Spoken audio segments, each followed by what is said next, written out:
Basically what we see with left wrist conditions with good players is one of three patterns.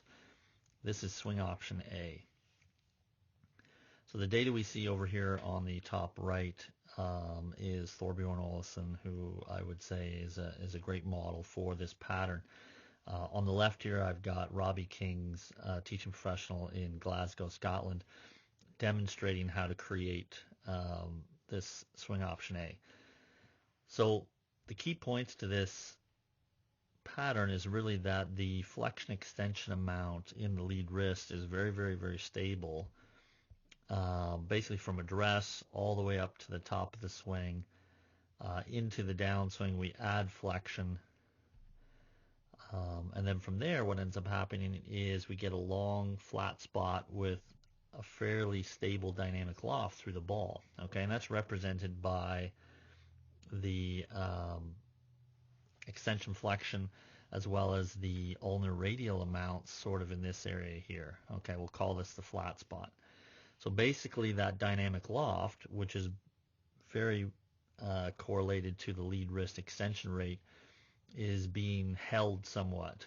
Okay, the speed of the club is being released more in a rotationary fashion, okay, or supinated fashion, as opposed to an extending fashion. And I look at Tommy Fleetwood, I look at Thorbjorn, I look at a lot of players who have this type of a release pattern, and they tend to be very, very good ball strikers, very solid compression. Basically, in my opinion, because of this little bit of an extended flat spot. So here on the bottom right is the swing that Robbie has created to actually create those same wrist conditions. Okay, so we're using the swing guide here as well as a little bit of a side contraption to try and stabilize the flexion and extension amounts throughout that swing. So we can see as he brings this back, keeps the flexion amount. As he approaches impact, okay, increases that flexion amount a little bit down to impact, makes the strike, continues to supinate and rotate the sensors through impact as opposed to moving into flexion. And that's why we see this sort of finish, this Tommy Fleetwood umbrella type finish at the end of the swing here. The second pattern that we usually see with good players from the wrist conditions is one, we'll call this the DJ pattern, where we move into flexion and then release the club toward extension coming through impact. So here I have one of my college players, Johnny Trevally, very, very nice ball striker, who exhibits this pattern quite nicely.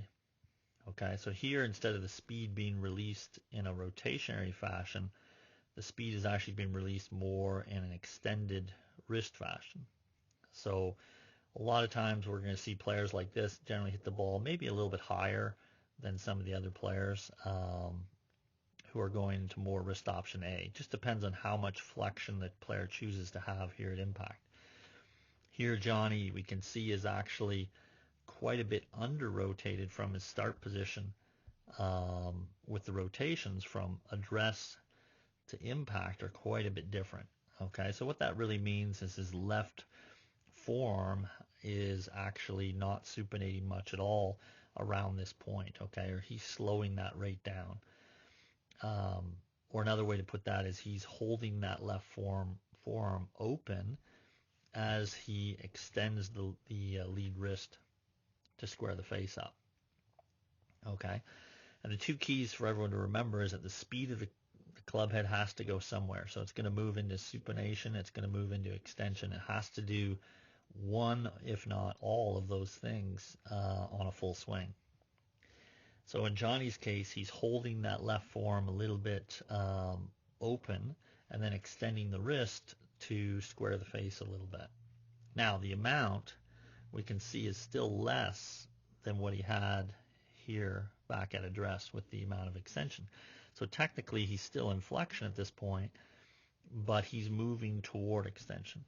Okay, and we'll see this type of a release. We'll see post impact here a little bit more. We'll call this the Spider-Man look where the back of the left wrist is kind of facing away from the target, and we've moved that into extension. Okay, Johnny tends to hit the ball very, very straight, reasonable height here as well. So an excellent way to square up that golf club. Finally, the third option we have that we see a lot is in very long hitters. Often we'll see sort of wrist option C, which is increasing the amount of radial or upward movement here. Call that down cocking in transition. Okay, so Richard here loads this club very nicely and then increases this, or increases his lag, if you will, at this point. And that's what we're seeing with this blue hump here. The key with this pattern is really we have to understand that the wrist is moving toward flexion. Okay, that little green line right there is moving toward flexion before he maximizes the amount of radial. Okay, so the green line will actually move toward flexion before he actually maximizes the radial. And that's important because a lot of players will do the opposite. They will move into extension as they increase the radial. So he's done the opposite. His left wrist is moving toward flexion at this point before he increases the amount of down cock to its maximum. So that sets up an interesting scenario where there's a lot of steepness in this radial ulnar, which is really club head speed. Okay, so the steeper and longer that arc, generally that's club head speed. Richard has about 185 ball speed, very, very long hitter, uses his hands very, very, very well to generate a lot of the speed here. Okay, does it very, very smoothly. Doesn't look like he does a lot, but he hits it a mile. The downside to this, if there is a downside, now Richard's a very, very good ball striker, very accurate ball striker as well as being very long, but we can see that unlike the wrist option A, we see sort of a release of the club in all three dimensions here. We see the wrist moving toward extension fairly quickly. We see some supination, and we also see some increase in radial post-impact. So this type of a swing, it has a little bit shorter flat spot to it compared to wrist option A, or the sort of constant flexion model that we saw Thorbjorn Olesen do earlier.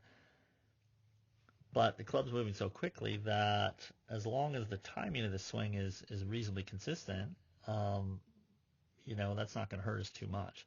But this is an excellent way to generate some increase in club head speed, and this is the third option.